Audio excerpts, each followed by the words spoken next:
Talk to Papa.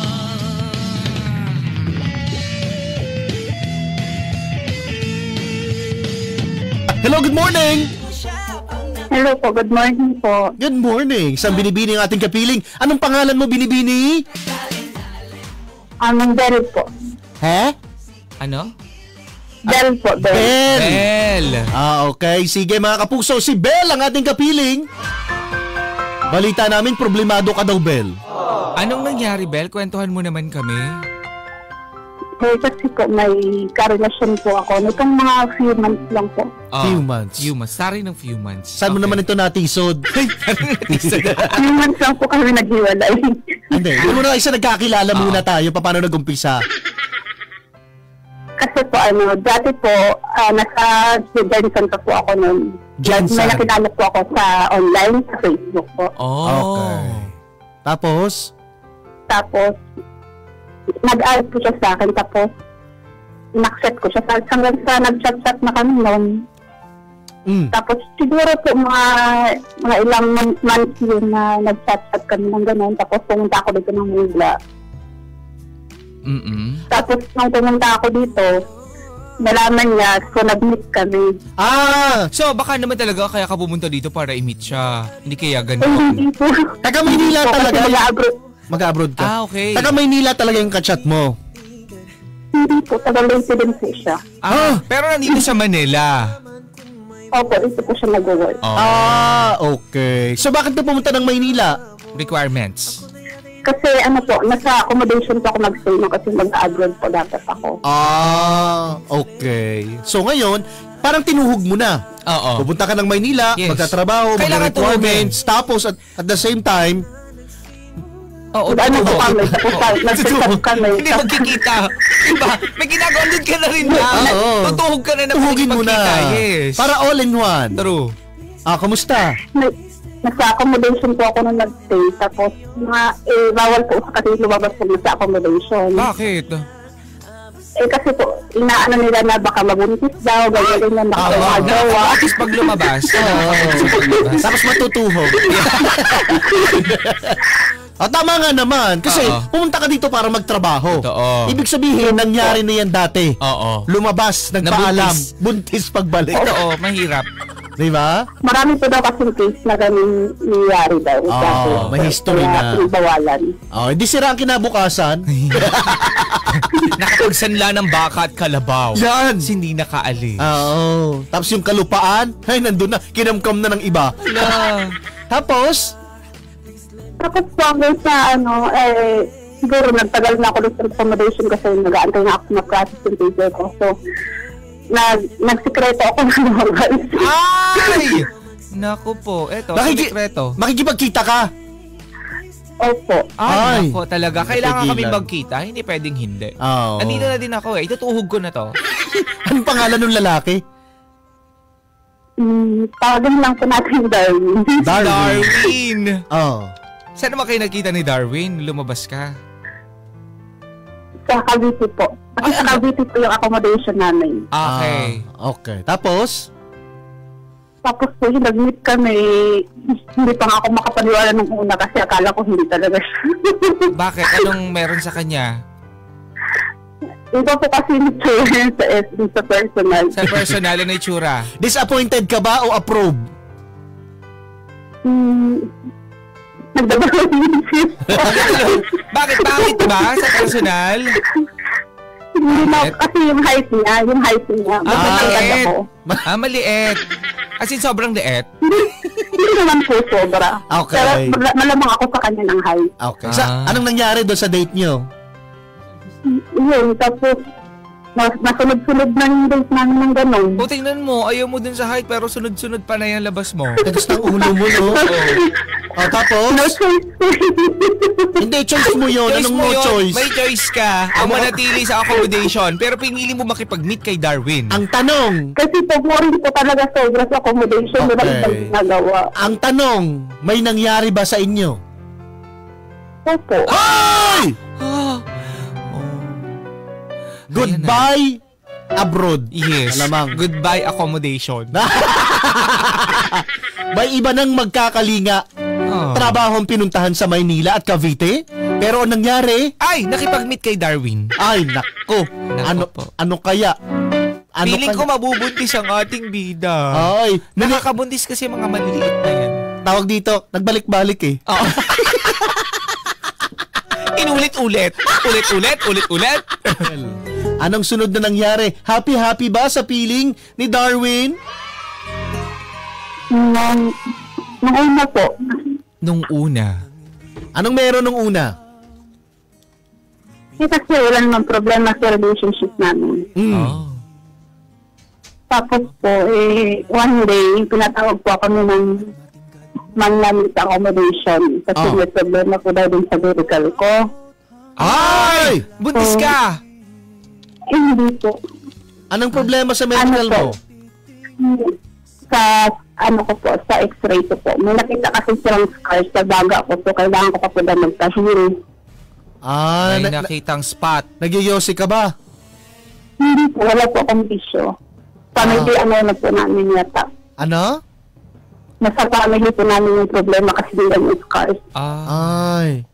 Nako. O ano daw sabi nung ma'am mo? Sinabi ko lang, okay naman dyan na mag-stay pa ako ng accommodation habang nagpapagaling ako.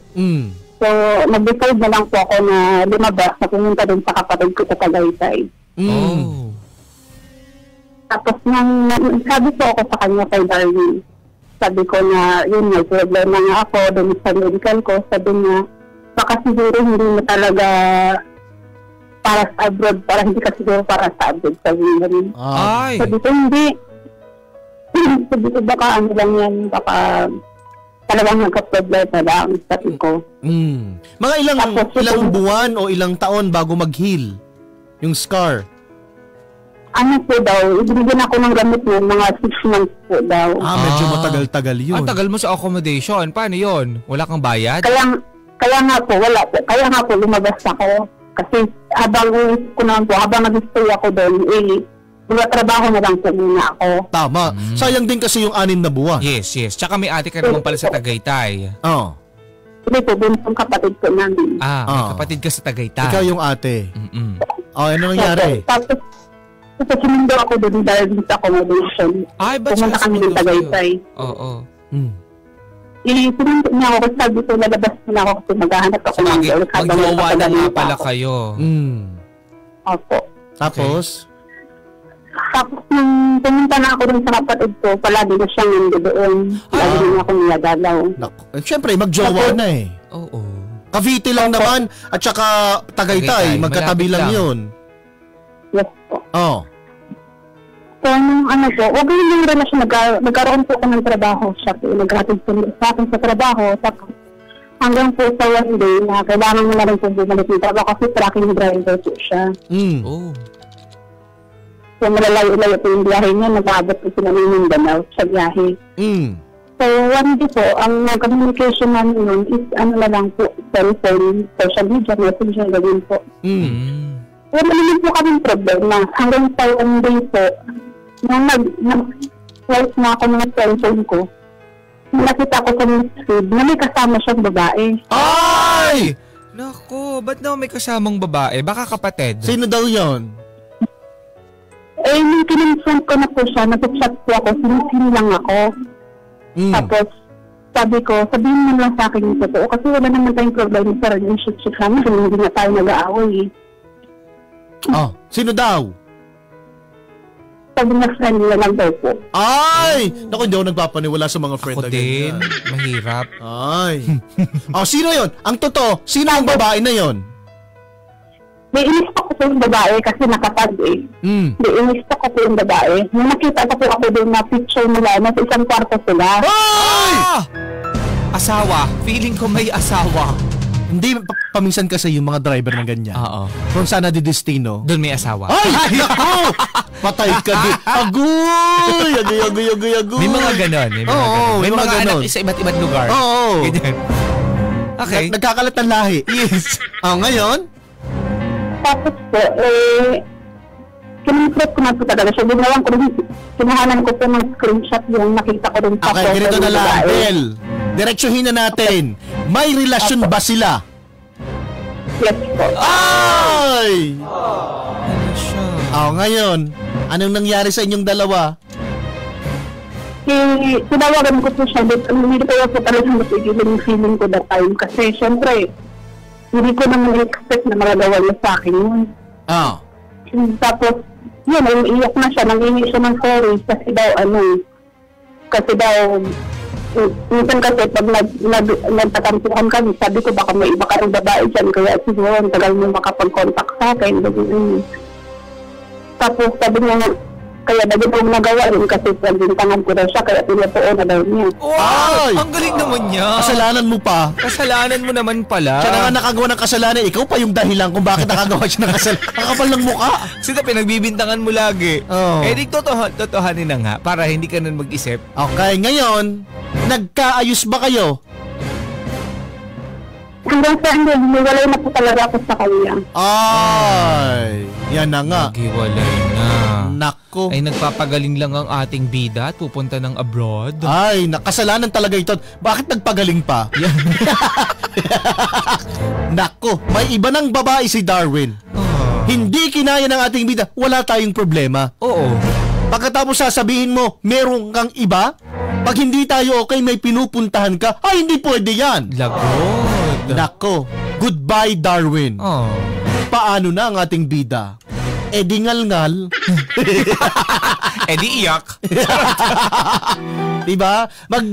Maglalabas na kanyang press release. Yes. Ito na ang palatandaan na mag-focus ka na sa karir mo. Ano nangyari na? Tapos po yun, hanggang sa lumipas ng ilang taon, siguro mga 2 years, nakita ko po sa cellphone ko na na may friend request. Friend request, saka friend, request message. Tapos nung tinignan ko po, siya po, naggamit ng ibang account. Tapos nangangamusta siya sa akin, kumusta na daw ako, nanghingi siya ng sorry, pinagawa niya sa akin dati daw, nagkamali daw siya. Tapos naging 1 month lang daw yung relasyon niya sa babae kasi daw yung babae malandi daw. Ay, syempre sisiraan niya na yun. Kunwari. Bagay naman sa kanya. Para silang malandi.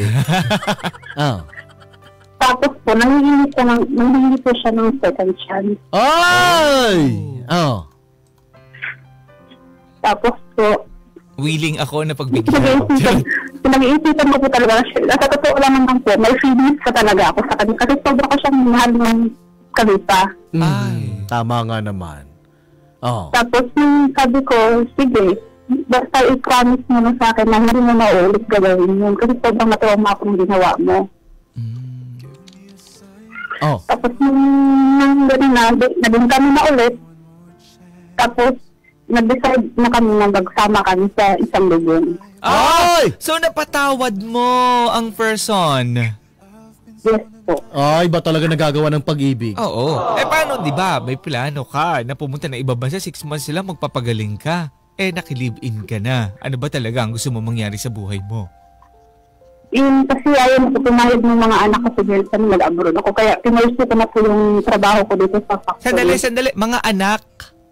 Yes po. Single lang po ako nagkalala ka din ni Meron ka ng ilang anak? 4 po. Mga binata na po. Mga binata. Dami na pala. Oo. Ilang taon yung panganay? 21 na po siya ngayon. Oy! Okay. So, di parang... Alam ba ni Darwin na ganitong system mo? Yes po. Alam po naman yung mga anak ako. Tanggap naman niya. Ba't kayo naghiwalay natin mga asawa? Yung ama ng anak mo? Battered wife po ako doon. Kasal ba kayo o live-in din lang? Kasal po. Naku. Patay ka dihan. Ang dami mo palang sabit sa buhay. Oo. So, pero wala na po. Nagpipirmahan na po kami. Nag-asawa na nga po ngayon yung ano ko. Anong pirmahan niya? Pirmahan sa barangay? Sa attorney po. Na talagang wala nang pakialaman. Okay. Sige. Move on na tayo doon. Naging okay naman kayo ni Darwin? Una po ng pagsasama, okay naman po. Nagkaroon ba kayo ng anak ni Darwin? Yes po. Okay. Ano sinasabi mo nung una masaya? Kasi po, nung nagbubuntis na ako, habang nagkaso po kasi buntis ako, nagtatrabaho pa rin ako. Tapos siya naman, nagdadrive pa din. Doon pa din siya sa tracking company na pinagkatrabaho niya dati. Okay. So hanggang sa nabuntis na po ako, tapos nagtatrabaho ako, tapos nung nag-request na ako sa kanya na pwede ba siyang mag-leave kasi pag nanganak ako po. Sabi niya, bakit daw siya kailangan pang mag-leave? Sabi ko, syempre, wala naman mag-aalaga sa aming mag-ina kapag nanganak ako. Sino ba mag-aalaga? Wala naman. Yung kapatid ko may trabaho din. Tapos nagagalit siya. Okay, kasi nagtatrabaho siya. Kailangan mo pa daw. Nagtatrabaho kasi siya. Kasi para dun sa panganganak mo. Pero kailangan, naintindihan naman ka namin. Kasi kailangan mo naman talaga na may mag-aalaga sa'yo. I-request ko naman po sa kanya. Hindi naman po. Pinapaninta ko siya. Sabi ko kahit 1 day o 2 days lang po siyang nagbibigay. 2 days lang naman. Oo nga, kaso nasa Mindanao siya. Paano yon? Hindi po, nasa Montalban lang po yung garahean nila po. That time po, nasa garahe lang po sila nun. So hindi pwede, ay pumayag? Ayaw po niya kasi daw po, pag umuwi po daw siya, kaya mag-leave siya, mababawasan po daw yung sahod. Marami siyang nakasun. Ilan? So ayaw talaga? Sa madaling salita, ayaw talaga? Ayaw kasamahan sa ospital? Opo. Tapos? Opo, hanggang sa gusto ng anak mga lang po ako, hindi nga siya dumating. Sabi ko, padalhan mo na ako ng pangkadayad sa laing. Oo. Kahit yun lang magawa mo. Kasi hindi ka sumama kasi nagtatrabaho ka, so ibig sabihin may pera ka. Kaya nga po, tapos inasahan niya, sabi niya, may maternity ka naman na ganyan, may mga ano ka, may mga insurance ka. Sabi ko na. So madaling salita, kahit nung nagbubuntis ka, hanggang sa mga anak na, hindi nagpakita ang mokong. Hindi po. Ay, wala siya. Tapos, wala man lang may padala sa'yo kung kahit magkano? Hindi po, nagpadala po siya. Pinas ko po talaga siya na magpadala siya ng pambayading dahil pinalabas ko lang po talaga na wala akong pera. Kasi syempre, iniisip ko naman po, mag-i-stay pa ako, syempre, nagpapahinga pa ako. Ganito na lang. After mo makapanganak, magpakita naman sa'yo. Inaway ko pa po bago siya umuwi. Ay, kailangan pang awayin. Naku. Kasi pinaway ko po talaga siya noon kasi i-process na yung birth ng baby namin. Hindi naman pwede na hindi siya papirma ng birth ng baby. Pwedeng sa'yo na lang ipilyido. Ayaw naman po na pumayag. Ay. Ang hirap na. Ikaw kailangan mag-adjust. Siya gustong masunod. Wala namang effort. Tapos umuwi po siya. Tapos sabi niya, kailangan na din po bang bumalik agad. Sabi ko, hindi ba pwede kahit 2 araw ka muna mag-stay dito kahit alagaan mo na kami bagong panganak pa ako. Sabi hindi ko talaga pwede. Ang dami ng rason. Tapos, niyaan ko na nga lang po siya umalis kasi wala naman akong choice. Gusto niya talagang umalis. Hindi ko naman siya mapigil. So hanggang sa nagtrabaho na nga po siya, hindi na siya nag-chat. Sabi ko sa kanya, nag-chat ako sa kanya, bakit hindi ka na wala nang balita sa'yo? Ano bang nangyayari sa'yo dyan? Sabi niya, busy daw siya. Sabi ko, anong busy? Nakita ko naman sa messenger mo na nakaparada lang kayo dyan. Wala naman kayo ginagawa. Ganito na lang. Diretso na natin. Sa madaling salita, walang pakialam sa'yo si Darwin. Yes po. Ayun ang ginawa mo na. Hiniwalayan mo na ba? Itong few months lang po, tinapos ko na po yung relasyon ko sa kanya. Ito lang, pero gano'n pa katagal? Ilang buwan na yung anak nyo? 2 months na lang po. Bagong anak ka lang. Kung ganito din lang naman, sakit walang lang kwenta. Din ang ulo, stress lang dinadala dispatch sa'yo. siya muna. Oo. Tapos ikaw na lang, mag-adjust ka na lang. No? Kaya nga po, tapos nagpapahinga nga po ako, sinabi ko lang sa kanya na huwag na lang niya alalahanin sa akin kahit na ganun yung sitwasyon, kahit na wala pa akong trabaho kasi nag-leave pa nga po ako. Tapos sabi ko, alalahanin mo na lang yung paggatas ng may baby, sapat na yun. Umuwi naman po siya. Diba? Mabuti na lang may trabaho ka. Ito yung yung sinasabi natin na kung kaya mo namang kumita, 'di ba, on your own, at least hindi ka nakadepende sa kanya. Alam mo, nakakagigil itong ganitong klase ng tao. Totoo. Nung binibigyan ka ng maraming dahilan, ayaw makipaghiwalay sa'yo, pagkatapos, iniintay ka na lang na ikaw na yung sumuko. Oo. Ang kakapal ng muka. Diba? Tapos, tapos na yung relasyon nyo, nagpapadala ba? Hindi pa ako nag-reply kasi sinabi ko sa kanya yung gatas si baby.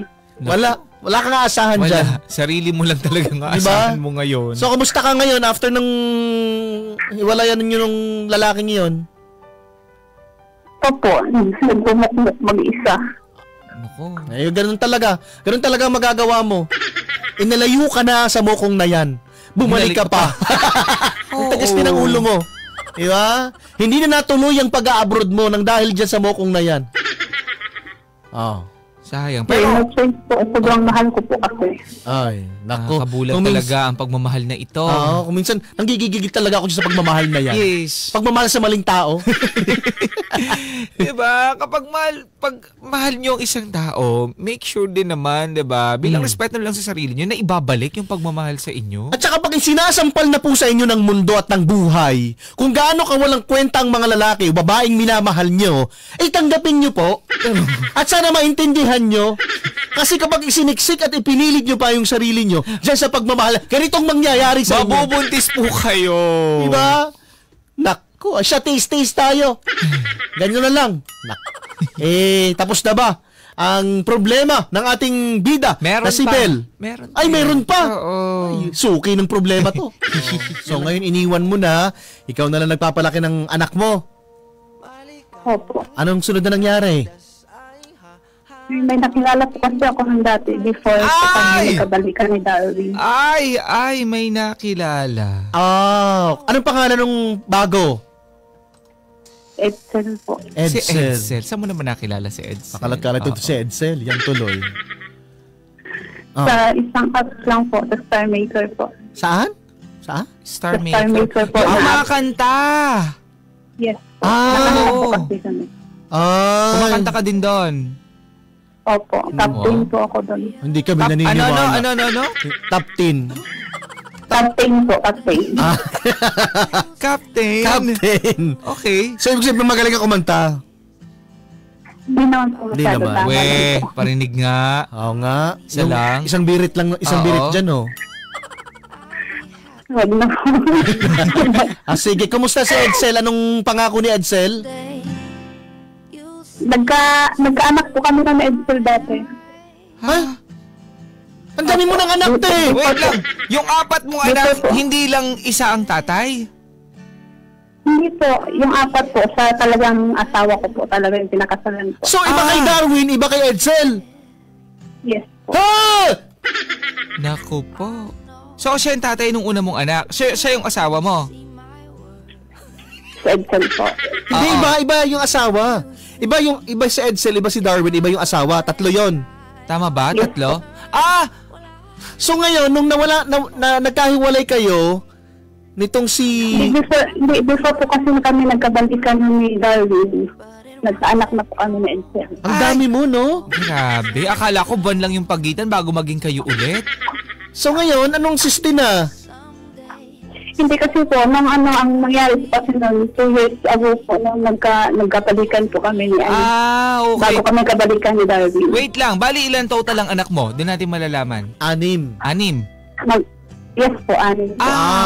So nasalisihan ka ni Edsel nung kahiwalay kayo ni Darwin. At nasalisi din ang kwento. Opo. Hindi mo nasabi agad kanina. Ikaw naman. So ngayon, kamusta na kayo ni Edsel? Hiniwalayan ko nga po siya para lang po kay Darwin. Ay! Pogi nitong Darwin na ito, Tapos, hindi din kinaging okay ni Darwin. Hindi po kasi, nung time po kasi nang lasinggero siya. Ngayon, bumalik ka ba uli kay Edsel? Hindi po. Ang lang po kasi namin ngayon, natusutkan ko lang po sa bata. Pero nung sinabi ko sa kanya, naghiwalay kami ni Darwin, sabi niya, handa yung tanggapin ng baby ko kay Darwin. Basta makipagbalikan lang daw ako. Ngayon? Ayoko na po. Dahil? Kasi grabe po yung bibig niya. Ang ano? Grabe ang bibig. Dinaig pa po. Dinaig pa po yung bibig ko.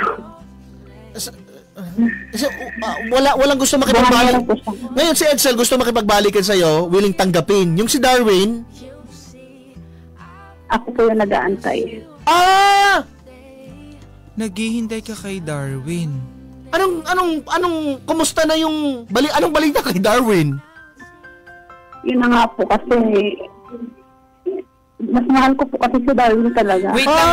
Wait lang, naguguluhan lang ako. Hindi ko lang alam tamang pagkakasunod-sunod ng mga lalaki sa buhay mo. Yung nauna, yung asawa mo, 4 ang anak. Ikalawa si Edsel. Hindi, si Darwin muna. Si Darwin muna. Tapos si Edsel po muna. Si Darwin po. Tapos, sino talaga? Hindi kami nagkaanak ni Darwin. Okay lang. Wait, ulitin natin ha. Ang naunang lalaki sa buhay mo, yung asawa mo na 4 ang anak mo. Yes po. Pangalawang lalaki, si Edsel o si Darwin?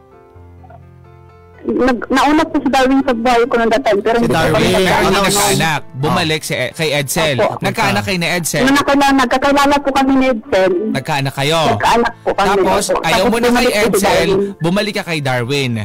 Okay, dahil si Edsel, iniwanan mo dahil mas mahal niya si Darwin. Sabi ni Edsel, gagawin ko ang lahat, tatanggapin kita, bumalik ka lang sa akin. Kaso, itong babae na ito, naghihintay pa rin kay Darwin kasi si Darwin ang mahal niya. Pwede. Ganun. Nililito mo talaga ang sarili mo, no? Ako talaga, naguluhan talaga ako sa pagkakasunod-sunod. Nako. So hiniwalayan yung isa dahil may pangako itong si Darwin sa kanya. At saka doon sa puso niya, mas matimbang si Darwin. Ano bang pinakain sa iyo ng maliit na yon? Oo, samantalang mahal eh. Kaya pala sa kanya nakafocus ang kwento, no? Si Darwin mabait. Oo, tsaka driver. Hindi ka naman tinitake for granted ka lang. Yes. Yung Edsel, kahit ganito, kasi alam niya, mahal mo kasi si Darwin. Oo. Eto, tanong, sinong pinakagwapo sa 3? Edsel po. Ay! Mas gwapo. Sinong pinakamaganda ang katawan? Wala po. Wala. Sinong pinakamatangkad? Edsel din po. Matangkad si Edsel. Edsel, nasa yun ang lahat. Sino mas maraming pera? Parehas lang po. Grabe. Na kay Edsel lang lahat, kaso yung puso nito nandun kay Darwin. Sabi si Alberto, parang hindi po siya sumasali sa paluwagan. Oo. Pera siya. May trabaho. Yes. Tsaka Tisay doon ka ate sa mahal ka, wag sa mahal mo kasi sasaktan ka lang yan lagi. Talaga? Lagi kang paaasahin. Totoo yun. Nako. Ang sabi naman ni J. Carlo, ate wag ka umasa sa taong nagtitake for granted sa'yo. Kung meron naman na handang tanggapin ka at anak mo ng buo. Ang sabi pa dyan. Nako. Wag kang maging proud sa ganda para magbilang ng lalaki. Respeto ang pagkababae para hindi pagsamantalahan ng mga lalaki. Sabi naman ni Josie, ang ganda mo, te. Sinayang mo lang ang ganda mo. Huwag ka nang umasa dyan kay Darwin na yan. Walang kwenta. Ang ganda mo, ate. Sinayang mo lang. Huwag ka na mag-asawa. Mga anak mo na lang ang intindihin mo. Ako, ganyan din ang sabi ni Divina. Oo. Kung ako sa'yo, te, huwag ka nang pumili. Wala namang kwenta yung mga pagpipilian mo. Intindihin mo na lang yung anak mo. Totoo din. Sabi naman ni Gustavo. Ganda ng pangalan. Papa Marky, Papa Ace, akin na lang siya. Yun lang. Sabi naman ni Gilbert, ako na lang. Mas deserve ako dyan. Gagawin nating perfect ang mundo. Asikasuhin mo na lang ang mga anak mo, sabi ni Mary Jane. Focus ka na lang muna sa mga anak mo, sabi ni Maria Karina. Ang ganda, Miss Tisa, happy viewing. Mahalin mo ang sarili mo para deserve mo talaga ang love. Sabi naman ni Olan, hindi, nasa taas pala, si Charisma, ang ganda mo, te. Bakit babalikan mo pa ang ex mo? Dito ka na lang kay Tito Nestor ko. Si Tito Nestor. Ito si Richard. Ate, piliin mo yung malaki. Alin? Ang kita ba? Feeling ko, malaki ang sahod. Ganyan. Ito pa, tama na. Focus na sa mga bata. Kung bumalik, di bumalik. Kung hindi, hindi. Tuloy-tuloy lang sa pagmamahal, pag-aalaga sa mga anak mo. Yun ang importante sa lahat. Naku. Mukhang hating-hating bida. may nagsabi, kung sino yung mahal ka, wag doon sa mahal mo. Walang mangyari yan. Totoo din yun. Pero mas marami nagsasabi, wag nang balikan yung ex. Wag na lahat. So parang kay Edsel na lang. Okay, Edsel na lang. Kasi, totoo yun mga kapuso, ang pagmamahal kasi natututunan yan. Diba? Lalong-lalo na kapag nararamdaman mo na yung tao, na-appreciate ka, inaalagaan ka, tinutulungan ka sa mga bagay-bagay. Diba? Hindi ka napapahamak.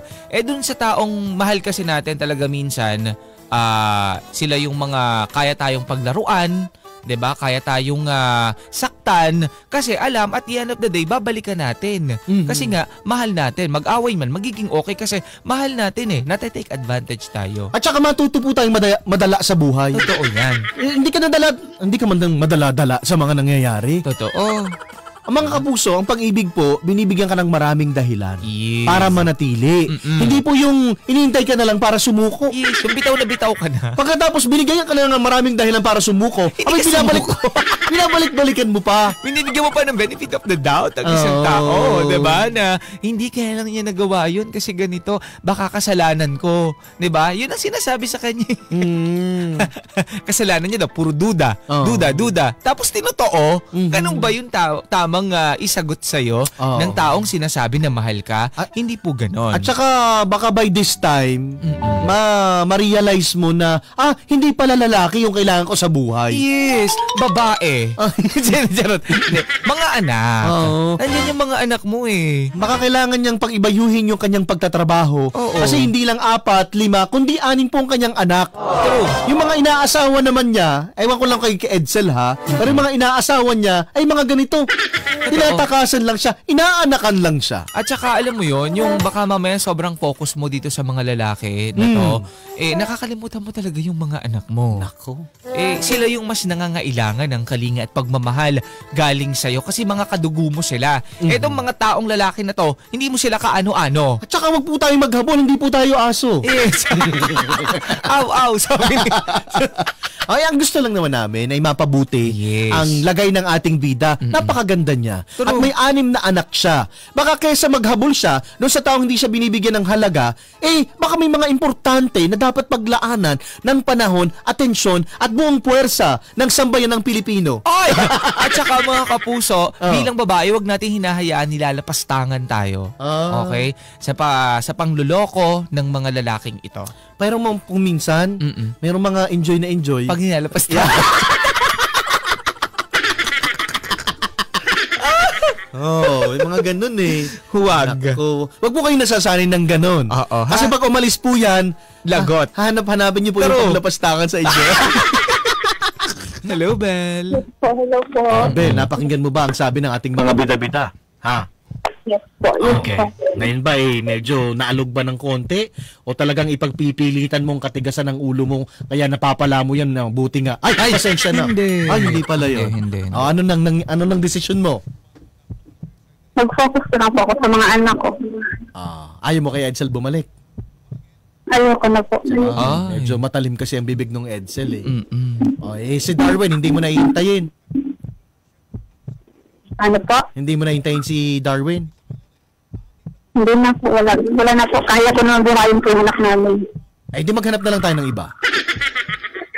Huwag na po. Ganun pa rin. Hiwalay pa rin. Ganun pa rin naman talaga. Minsan talaga nakakapagod magmahal, lalo na kung ikaw lang ang nagmamahal. Sobra nakakapagod. Yes. I give up. Yes. Mga anak mo na lang muna. Yes po. Yes. Siya, sige. Sinong gusto mong bigyan ng message? Si Darwin na lang. Total, si Darwin naman talaga dito ang mahal mo. Ang kwento. Nakikinig ngayon si Darwin. Anong gusto mong sabihin kay Darwin? Paano na lang masaya sa desisyon niya? Sana nga na hindi pa sila yung desisyon niya. Kasi binili ko naman sa kanya lahat.